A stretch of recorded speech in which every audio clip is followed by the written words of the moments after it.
And good afternoon, everybody. I'm Ann Vandersteel. Welcome to Steel News. It is Monday at 1 o'clock. I'm back in the saddle after being gone for a few weeks, recovered from whatever it was that has been plaguing Florida and pretty much most of the nation. But we're going to be talking about Florida today because this is my home state. And as Florida goes, a lot of times, so goes the rest of the nation. Florida isn't just growing. She's becoming a national power hub. And if you're paying attention, you are seeing what's happening down here. We've got AI data centers trying to move into the area. We have explosive population growth that started really during COVID. Property taxes, however, are still crushing homeowners. Insurance is still very difficult for homeowners. There's instability in that market. Energy demands are climbing, and political alliances are shifting. You know, Florida used to be very affordable when I first moved here years ago, over 40 years ago. It was very affordable, especially if you compare it today to California. It still is. But we have to widen the lens because property taxes are not just a budget issue, they're a power issue. Who controls land? Who controls energy? Who controls infrastructure? And who controls the political future of this state? These are all questions we're going to explore because as this state goes, so are the people who are behind the artificial intelligence. AI is requiring enormous electricity, and electricity requires infrastructure, and infrastructure requires land, water, and taxpayer support.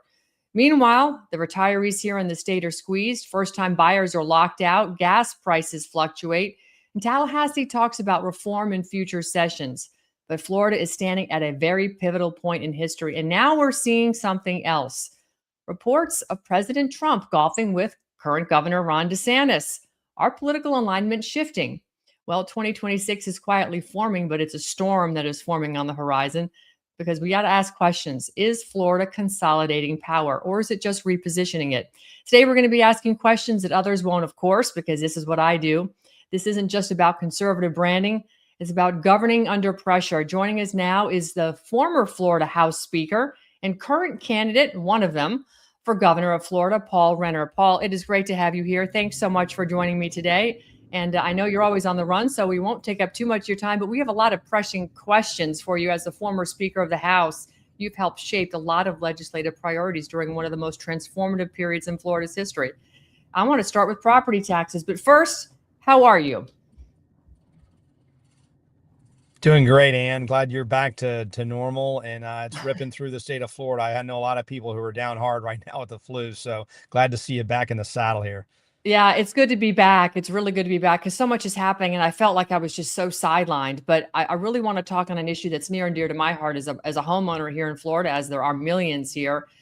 You've been calling for immediate property tax rollbacks. You've been emphasizing constitutional governance as first and foremost. But you've really focused in on this because this is a key issue. And Governor DeSantis, somebody who you partnered with as the Speaker of the House and had a very successful legislative session, are echoing this. Can you tell us a little bit about that program? What is it going to look like, and what can homeowners expect? And can we expect some relief even this year in 2026? Well, if they would do this rollback, we could have relief right now. And here's the quick civics point: is the governor cannot put this on the ballot. Only the legislature can. And we've been talking about it now for a year and a half, and nothing has happened. So as we speak here today in this interview in February 16th, there is no plan that will be on the ballot to save you money on your property taxes. And so I'm looking at the one thing that can be done legislatively, which is to roll back the millage rate to whatever you paid in 2024. They go back to 2020, but I'm thinking of what can they not make excuses about, because this legislature is simply not moving in the direction toward bolder property tax reform. And so at minimum, as a first step, they should roll back rates back to at least 2024, give everyone a break, small businesses, homestead, and then continue down the process of putting something bolder on the ballot this November, which we won't feel until 2027. But right now, there is no plan. And so this could be done in a couple, 3 days. Legislatively, they have failed to do it. They're failing the people of Florida by not moving something like this forward while they talk about a larger plan with the governor. So what do the people need to be doing? Do we need to be, literally, standing outside Tallahassee? Should we be emailing, calling? What can we do to urge the members of the legislature to act accordingly? Because really, this is our state. Yeah, tell them to do this rollback right now. And again, you can go back to 2020, 2022, but this, as you move toward elimination of homestead property taxes, issues about police and fire and schools and everything enters in, and I get that. And so I wanted something that really nobody can complain about, because the local governments have seen a twofold increase over our incomes in property taxes. And so some type of rollback is absolutely necessary right now, and then have the larger conversation about whether we want to get rid of homestead property taxes altogether. I'm for looking for a way to do that. It's a little Hmm. bit more complicated discussion, but the rollback is easy. This can be done. It's material for everybody. It's manageable. Nobody can complain about it. It needs to be done right now, because as we speak, there is no plan on the ballot this coming November. That's shocking to me. I would have thought the legislature that would have been an easy layup for them to have, sort of ingratiate themselves as you're rolling into another election season here. But putting that on the side right now, looking at other ways to fund the should we say the fall off, if you remove homestead property taxes, so people who own homes here in Florida no longer were to pay. Where could you find offsets? I mean, right. I want to shift in here to AI, because you've got a lot of talk about what's going on here in Florida with artificial intelligence and these massive data centers that they're building. In fact, there's a big fight brewing in Palm Beach County right now over this, and they're literally trying to sneak it in without public awareness, which I find shocking. But the public is savvy to what's going on. So, is it possible to shift some of this? Would it be shooting Florida in the foot to overly burden the corporations coming in here looking to build an AI infrastructure across the state? Well, I'm not sure you could do a different tax structure, but my concern with AI data centers is the massive use of electricity. I've said publicly they need to bring their own electricity or figure out a plan that doesn't burden ratepayers, because you and I and everybody listening will pay more. And in fact, in states where this has been happening, are paying more, significantly more, because of simple supply and demand. So bring your own electricity. Same thing with water. There has to be adequate water supply. And our ambient water in Florida is a lot warmer than it is in, say, Alaska or other places where that massive use of water is another function or factor in AI data centers. And we don't want to damage our aquifer or the precious water supply we have for an ever-growing population. So that has to be solved for before any of these data centers should come into the state of Florida. So, okay, so if you're looking at solving some of these issues, who are you consorting with right now on this solution? Are you talking to people about desalination plans so that you're not tapping into the Florida aquifer here, or what other solutions are you looking at? Is it perhaps, God forbid, from my perspective, wind turbines, more solar fields? How do you address this Yeah. issue? Well, no, on the solar fields, you see it scarring the landscape. And look, I have no Yeah. problem. If you want to put solar on your roof, go for it. But the problem is we need, and when I'm governor, I want three things in energy policy that go to this conversation and tie into AI data centers. It must be the lowest possible cost they can deliver, which is not solar. It's much more costly from a kilowatt hour perspective. And then they get a profit on that spending. So they spend more for these solar farms. They make more. We pay the bill. So let's go with natural gas. Let's go with small modular, reactors. There's different things we can do that are lower cost and that are also domestically sourced. Where do solar panels come from? China. Where do the batteries come from? Many of them from China. We can't be dependent on the Chinese Communist Party for our electric grid. And then reliability. We know that the sun doesn't shine 24 hours a day, even in the Sunshine State. You cannot rely on solar power alone for new power generation. Yet that is what they're doing. They're following the old Green New scam incentives under Hmm. Biden, and they need to reset. When I'm governor, we will pass legislation to force them into doing those three basic common sense things: lowest possible cost, domestically sourced, and the made in the USA, and it's got to be reliable. We saw the power go off in this latest freeze. And so we know that we're getting near that peak, and we're jeopardizing reliability by pursuing an outdated green new scam approach to new energy. Fantastic. Well, another approach to funding this would be, obviously, I think, if we had some sort of stability in our financial system, and looking at this through a 10th Amendment lens. Florida first, right? We have America first. We've got to put Florida first. The state, with the help of some incredibly wonderful people last year, actually, of course, you would know this, Governor DeSantis signed into the gold standard in monetary stability. law. In other words, we can actually use gold and silver as our Constitution intends for us. It's the only legal tender we're supposed to be able to transact with, or at least have a gold-backed fiat currency, or gold-backed currency, excuse me, not fiat. The state of Florida actually allows you to transact like that. So with this renewed national discussion about gold-backed currencies and fiscal discipline, is a commodity-backed system realistic at a state level? And should Florida explore alternatives to dollar dependency at this point? Should we be looking to have our own stable currency here as gold-backed, whether it's the Florida dollar or whatever you want to call it?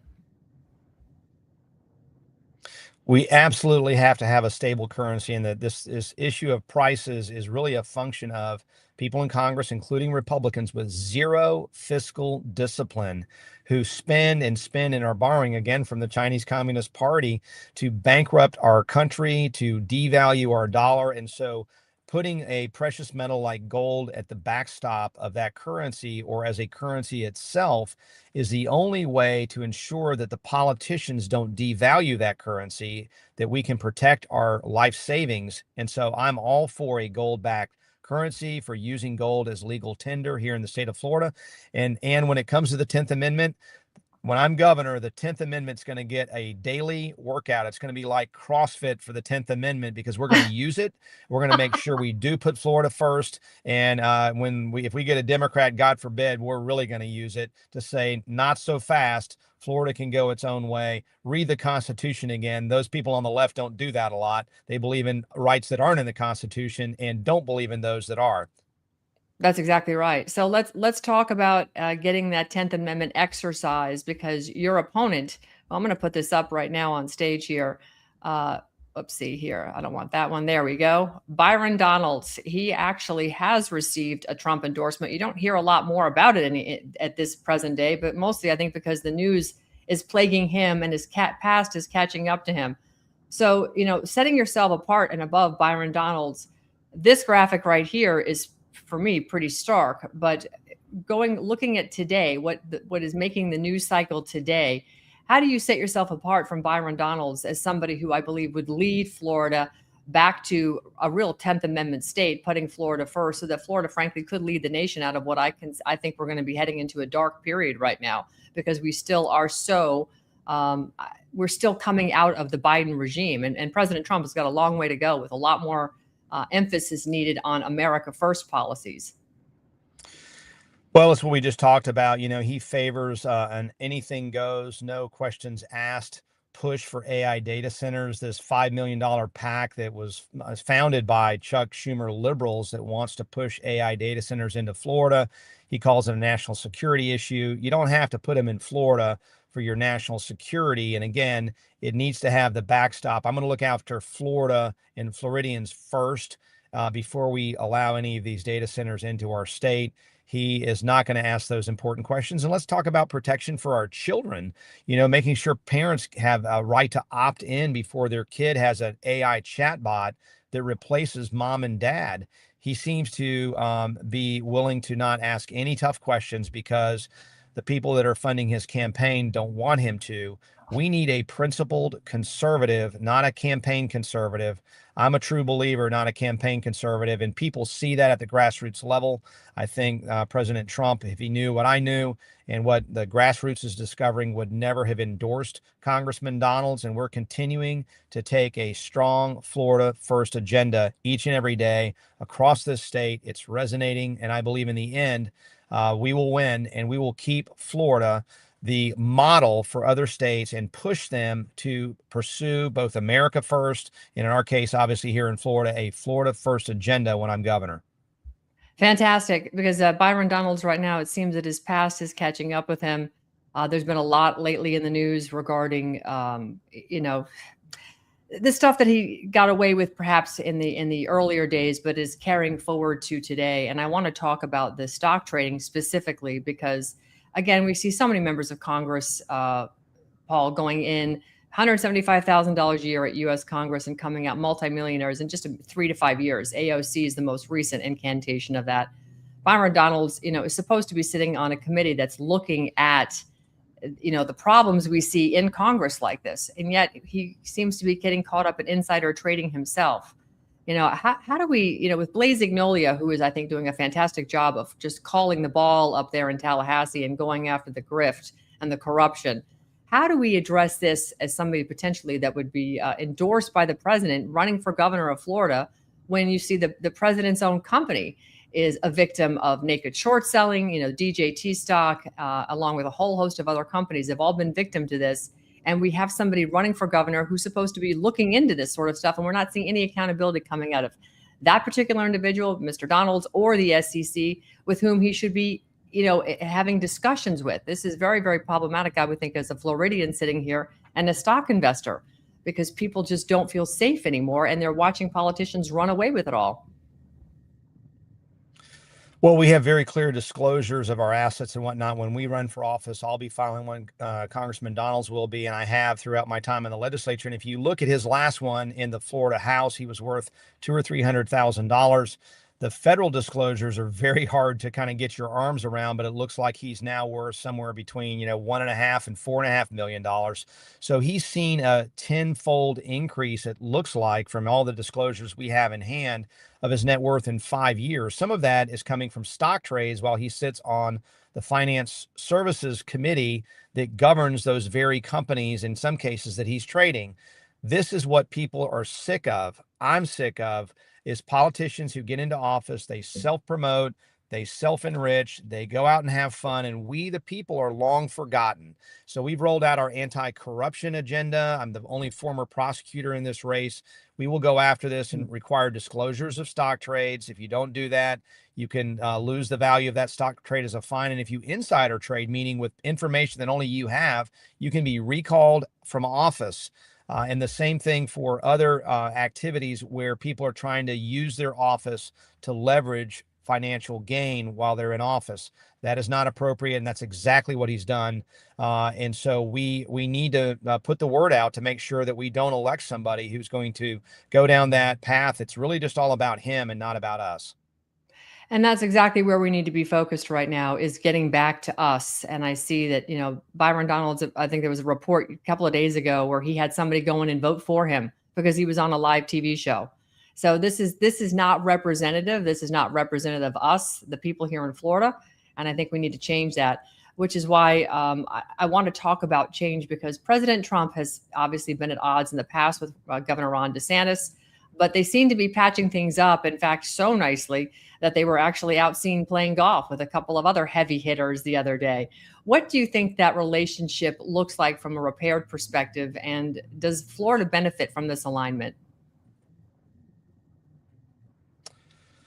Well, sure. And I'll have a great relationship with President Trump. I don't ever stay up past midnight. I was up at 3 a.m. in the morning, probably like you and others, hugging my wife and high-fiving my friends, because if President Trump hadn't won in November of 24, we wouldn't have a country after 4 to 8 years of Kamala Harris. I think the governor and the president have a good relationship. It's good that they do, just like I will have with the president. And we'll see what happens. I don't know what comes next for the governor, but there is a 2-year period during which the president will still be in office, thankfully. And the governor will then be out of office since we have this election this year. I think he would be great in a number of different roles and in D.C. to help Trump enact his agenda. He is a America first kind of governor and understands the issues facing our country. And I think he would be a great asset to the president. Fantastic. So let's bring this home now. You running as governor, you're now elected. You've made it over the finish line. You're sitting in Tallahassee right now. First and foremost, give me the top 3 things on your agenda that you plan to bring home for Floridians. Well, first and foremost, I think 1, 2, 3 are affordability. And you mentioned it already. We didn't talk about insurance, but property taxes, lowering insurance, making sure we get after electric bills are all going to be top of mind. Getting after sex trafficking. What has happened with Jeffrey Epstein is abhorrent. If I have any opportunity to prosecute anyone involved in that, I promise you, as the chief law enforcement officer, that will happen. But meanwhile, we have 100,000 kids every year that are trafficked here in Florida, apart from Jeffrey Epstein. They will wish they never came to Florida when I'm governor. We'll get after that. I mentioned anti-corruption and keeping Florida free, whether that's educational freedom, health freedom. All of these things are important. Okay, so if people want to support your campaign, best place for them to go to is your website. You have a big, bright red donate button right up there. But what more should they be doing in order to help you? Because this is going to be a dogfight. We're now only in February. We have a ways to go before we have our actual primary. But at this point, there's a lot of candidates in this race, and there's a lot of people making noise right now, none of which I think make any sense whatsoever, but they're out there and they're doing what they do. So what can people do to make sure that your voice is heard above everybody else's right now? Because I think you're the only candidate that brings a solid plan to helping Floridians at this point. Well, please use that red donate button if you can. Any amount is fine. We have to have that simply to reach people that won't come to events, that won't follow us on social media, that won't see your show or conservative radio show or TV show. They just are not going to be reached unless you fill up their mailbox, unfortunately, and their TV with advertisements. And so we do have to raise those funds. We're doing better than anyone else. That's why I think it's a two-person race with Congressman Donalds. But also go in and volunteer, sign up with us, follow us on social media, like, forward, share. All those things are very important. And do whatever you can do. We really appreciate it. This is a fight for the future of our state. We are putting Florida first. We're the only ones with the character, competence, and courage in the Florida First vision to make it happen. Fantastic. Paul, thank you so much for your time today. It is always incredibly important to speak with you. I'd like to get you on more regularly. I'd actually like to see you do some fireside chats with some of the folks I know, because I think people need to understand that, you actually have such a varied work history, being a captain. Was it a captain of the Navy, correct? Commander, so 05, Commander, like a lieutenant colonel in the Army. I'm still got Yeah. flu brain going. I got a C right. I got the word C for captain, but it's All commander. good. Excuse me, commander in the Navy. You've led a lot of people. You've been over on tours of duty across the ocean several times. You have seen a lot. This isn't just about what's happening here in Florida, because Florida is so integral, not only here to the United States, but we're no longer just the United States isolated. We're really on a world stage right now, and Florida has been host to so many countries, specifically out of South America, that have come here, in Cuba. And we still have a lot going on down in this hemisphere. And as the Trump doctrine, morphs from the abandoned Monroe doctrine, I think we're going to continue to see more pressure here in the state of Florida. And I do want to get your opinions on what we see coming in Cuba and what we see happening in Venezuela, as well as other parts of Latin America, as this shift changes, because this is, in my opinion, going to be coming down to three sort of oligarchs, if you will, running three different parts of the world. Putin being one of them, Xi being another, Modi playing a supporting role, significant. But then, of course, what happens over here is going to be led by the leader of the free world over here. And Florida is going to have a very important role in all of that. So I'd like to get your thoughts on all of that at a later date, and also see you have those conversations with some of the people that I value that have that perspective as well. So I think you'd have a lot to contribute. Let's do it. All right, Paul, thank you so much. You can go to voterenner.com, and please do hit that donate button, and do, sign up for their emails, because they're pushing out information right now that's telling you where Paul Renner will be speaking. He's doing a tour all over the state right now. He's got a lot of support, and it is a two-horse race. But at this point, I think America needs to have the better option right now, and the one who's standing firm, strong, with integrity and a moral compass that points due north is Paul Renner. So by all means, support this candidate for the governor of Florida. Thank you so much, Paul. Appreciate your time. God bless you, Ann. Thank you. Take care.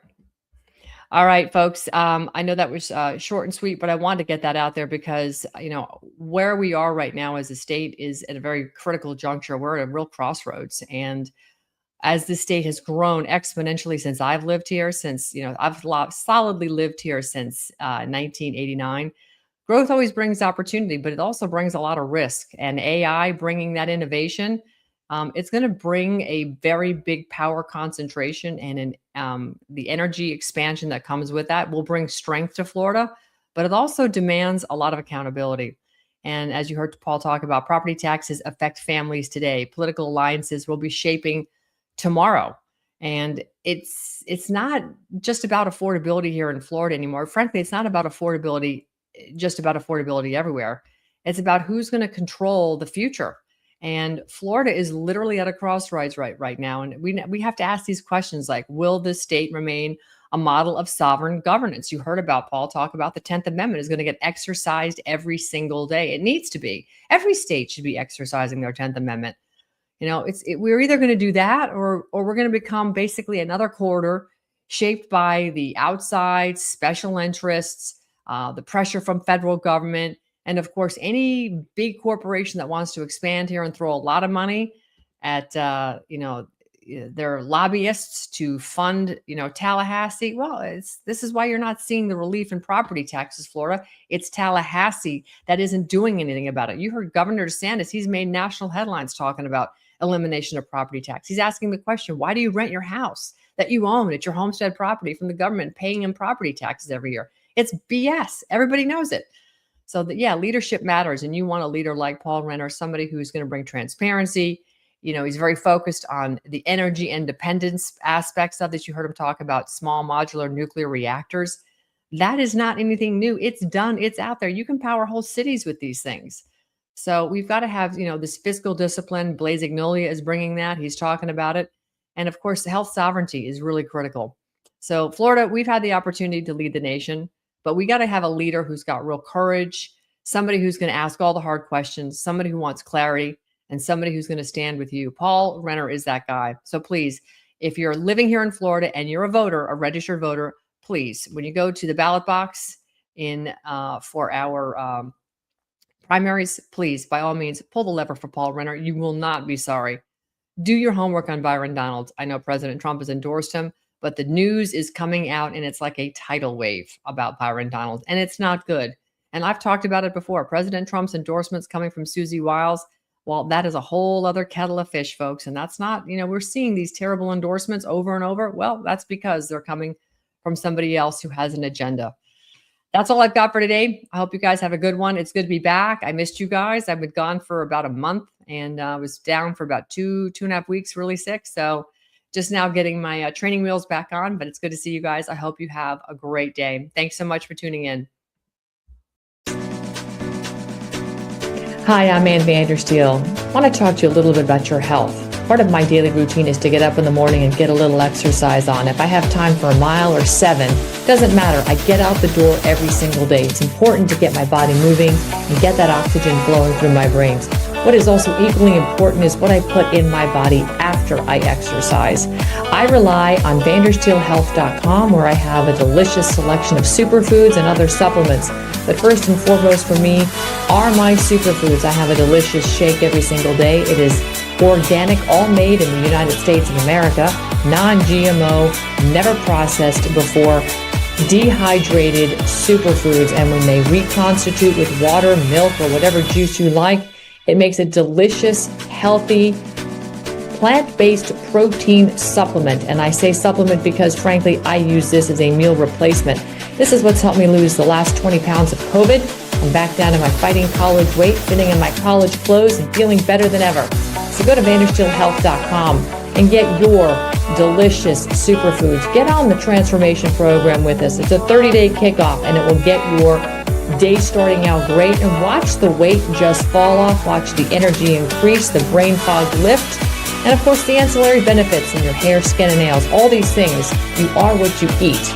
Remember that. Go to vandersteelhealth.com.